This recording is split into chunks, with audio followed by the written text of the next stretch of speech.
Hello students. सब लोग अपना पेपर का प्रिपरेशन कर रहे हैं, क्योंकि अब बोर्ड एग्जाम आप लोग के सामने आ रहा है।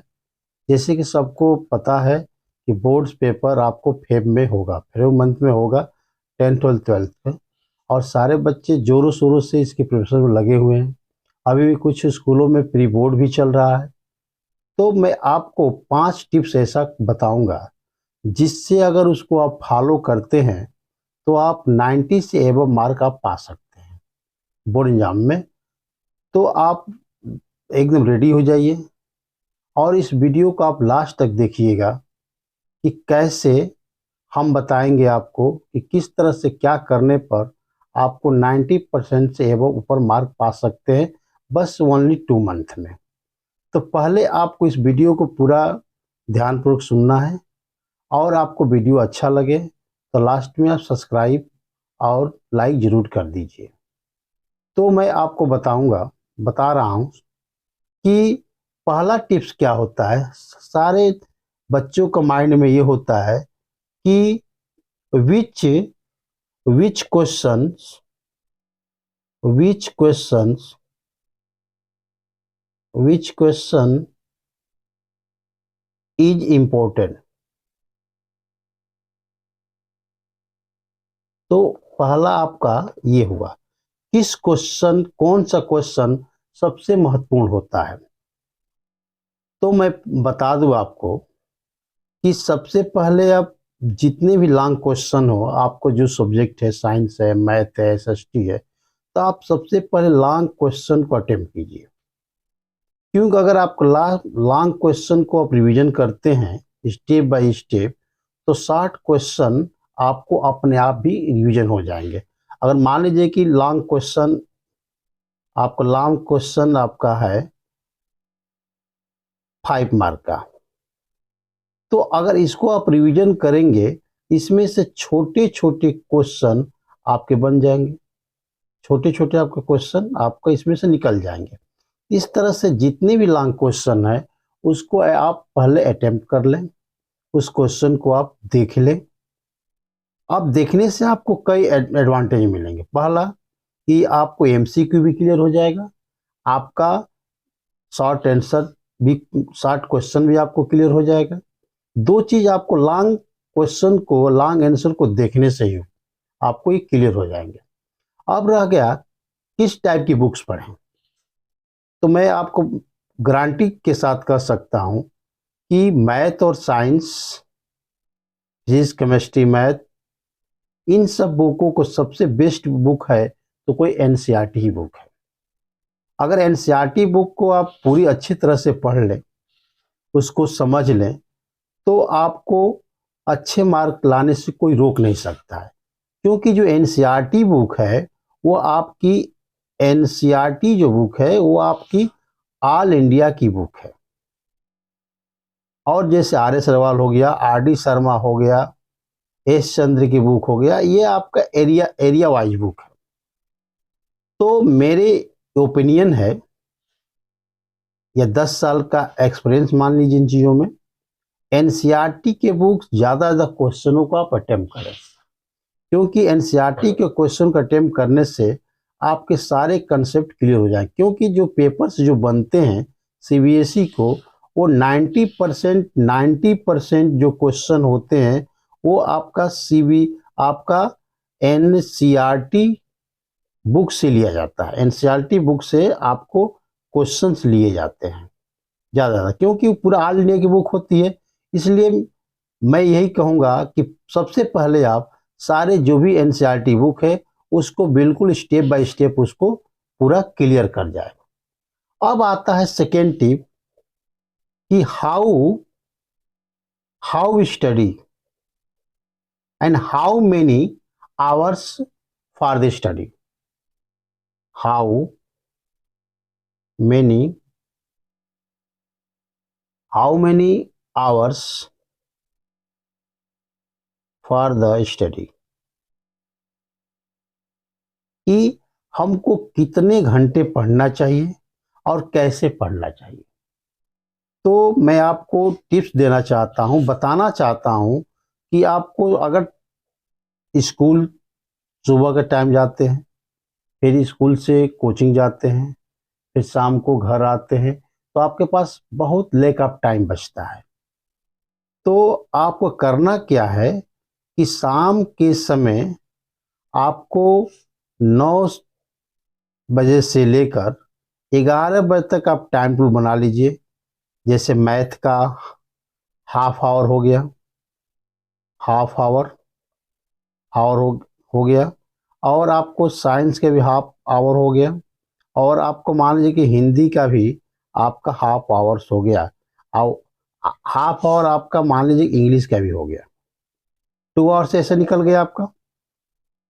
अब इसके पढ़ने के बाद जो आप पढ़ें उसी के बारे में रात को सोचें कि हमने क्या क्या रिवाइज किया और उसका रिजल्ट क्या आया।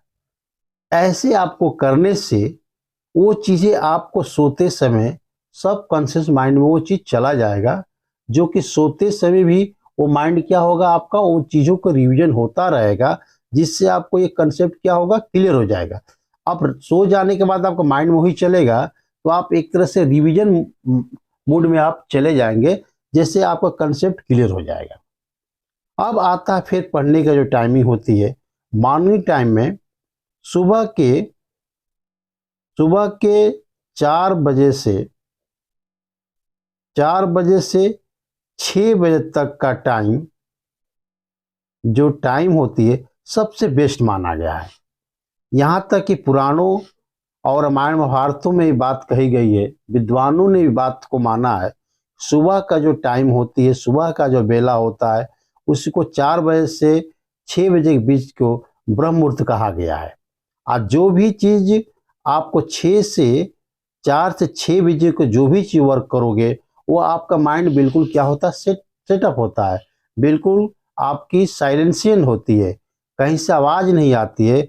एंड दैट टाइम आपको ऐसे करने से आपका बिल्कुल कंसेप्ट क्या होगा, क्लियर हो जाएगा, और आप हर चीज़ को अटेम्प्ट कर पाएंगे। तो ये मेरा आपका जो सजेशन है, ये मॉर्निंग टाइम को पढ़ने का, क्योंकि जो पहले के साधु महात्मा हुआ करते थे, वो कहते थे कि सुबह का जो टाइमिंग होता है, बिल्कुल वो क्या होता, फ्रेश माइंड होता है, और उस टाइम पढ़ने से जो भी जो आप पढ़ेंगे उसको आपका कंसेप्ट बिल्कुल आपका क्लियर हो जाएगा, क्योंकि तब आप उससे मेडिटेशन का टाइम होता है, एक्सरसाइज का टाइम होता है।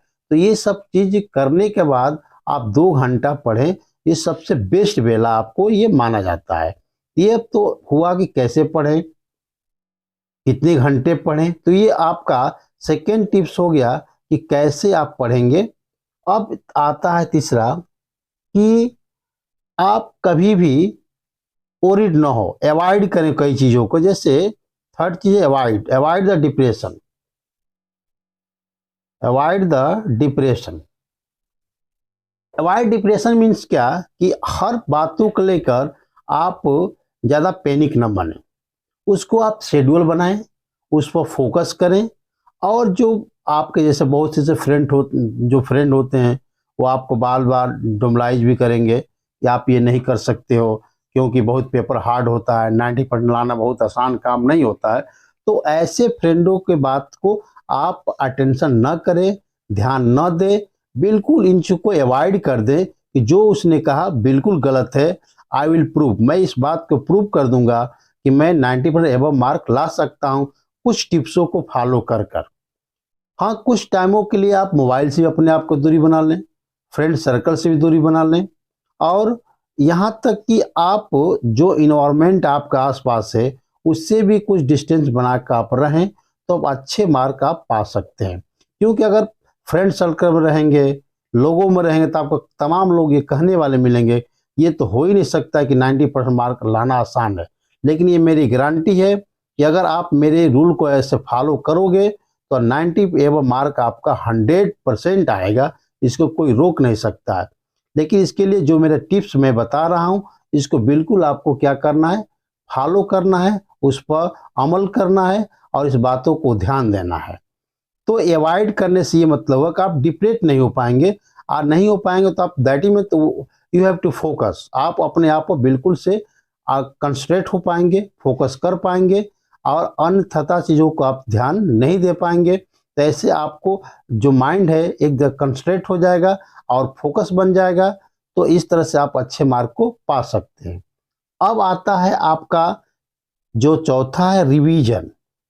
रिवीजन कैसे करें? जैसे मान लीजिए आपका मैथ का फर्स्ट चैप्टर रियल नंबर है। रियल नंबर के बाद आपको मान लीजिए पोलिनोमियल है।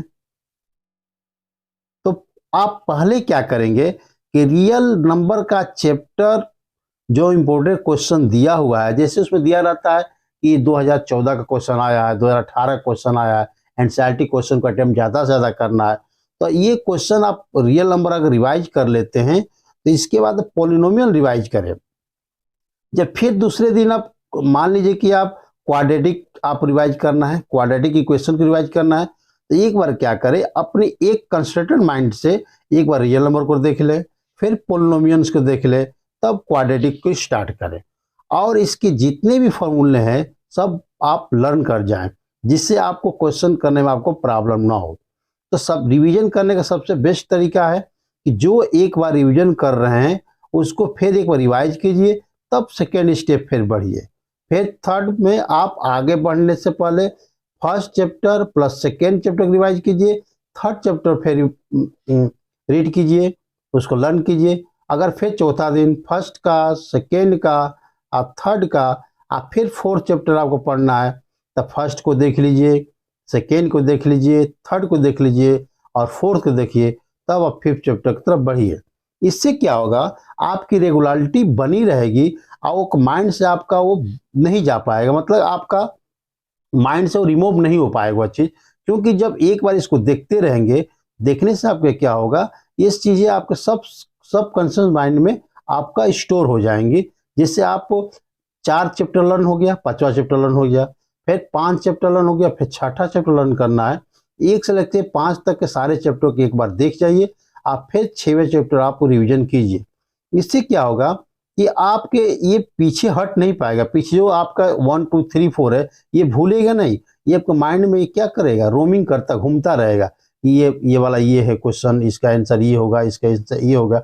हम अक्सर करते क्या हैं कि जैसे हम फर्स्ट चैप्टर को रिवीजन करते हैं, फर्स्ट चैप्टर का रिवीजन करते हैं और ये पूरा लर्न हो गया, तो हम क्या करते हैं, सेकेंड चैप्टर की तरफ बढ़ जाते हैं और इसको बिल्कुल फारगेट हो जाते हैं, इसको बिल्कुल फारगेट भूल जाते हैं। अब सेकेंड चैप्टर को हमने लर्न कर लिया, फिर थर्ड पर गया, थर्ड को लर्न किया, फर्स्ट सेकंड को भूल गया, थर्ड लर्न हुआ। इसमें होता क्या है, जैसे आपका थर्ड चैप्टर लर्न होगा उसमें आपका क्या होगा, आपका फर्स्ट सेकंड भूल जाता है। तो आपको ये नहीं करना है, आपको जो भी चीज़ लर्न करना है उसको सीरियल से करना है और जब भी उसको लर्न करने बैठिए, फर्स्ट सेकंड थर्ड चैप्टर का आप बिल्कुल देख लीजिए और उसके बाद फोर्थ या 5 चैप्टर को देखिए। ये हुआ मेरा चौथा। पांचवा सबसे मेन है पॉइंट, बी पॉजिटिव। आप हमेशा सकारात्मक सोचिए, अच्छे सोचिए। अब ये माइंड को आप बिल्कुल विश्वास में रखिए, अपने दिमाग को, अपने आप को पूरा ये विश्वास करिए कि मैं 90 मार्क लाऊंगा। अपने आप से प्रॉमिस कीजिए कि जो मैं कर रहा हूँ ये सही ट्रैक है, मैं 95% मार्क ला सकता हूँ, मुझे कोई रोक नहीं पाएगा। ये मेरी दावा है, मैं ये कह रहा हूँ आप श्योर 95% मार्क लाएंगे। थैंक यू, धन्यवाद।